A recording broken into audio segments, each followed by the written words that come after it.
Hello लोगोफोर, नै जों क'क्राझार राजमेला फोथाराव हेन्डलुम 2022-23 नि हेन्डलुम एक्सप' बेरायफैलायबाय नै। 23 आगष्टनिफ्राय 5 सेप्तेम्बरसिम बे एक्सप'आ।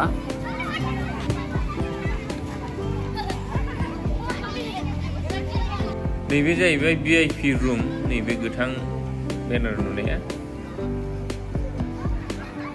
उन्दैफोरनि गेलेग्रा माखासे बानायनानै होनाय जादों, नैबे जुद्रुग्रा आरो बाज्ल'ग्रा।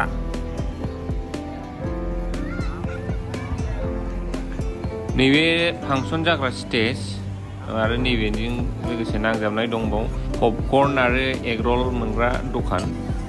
नैबे टीम पेभिलियन, मा दखना आरो मा गानग्रा जोमग्रा थायो जोंनि बर'फोरनि, बेखौ देखायदों आरो आंबो बारा मोनथिया, नोंसोरो नायनानै खिथाबानो जाबाय। नोंनाव बिदि दाहैदों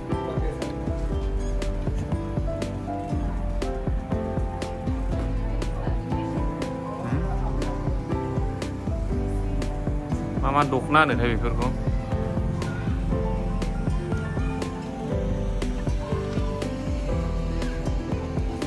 बर'फोरनिल' नङागोन, एसामिसफोरनिबो दङदां, नै नायबानो जाबाय, आंबो दासो नुफैदों।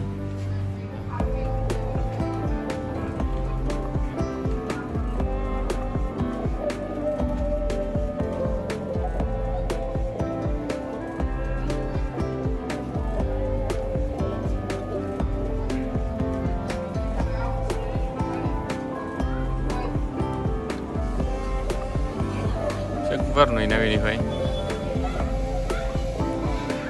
गेलेगोन।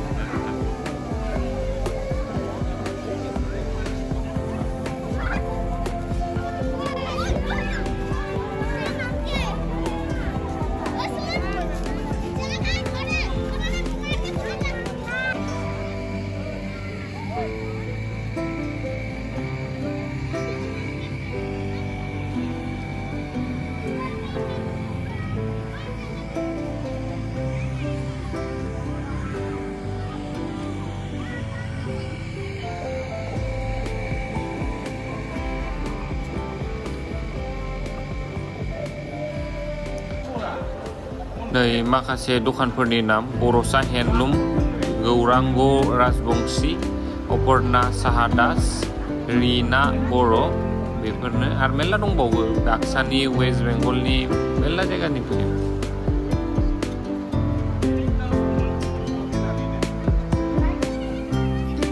नैबे इन्दिनिखौ फसायदोंमोन आं, दामानो जा बुरजा, गासिबो 2000 नि एबभ जोब, बायनो हायासै।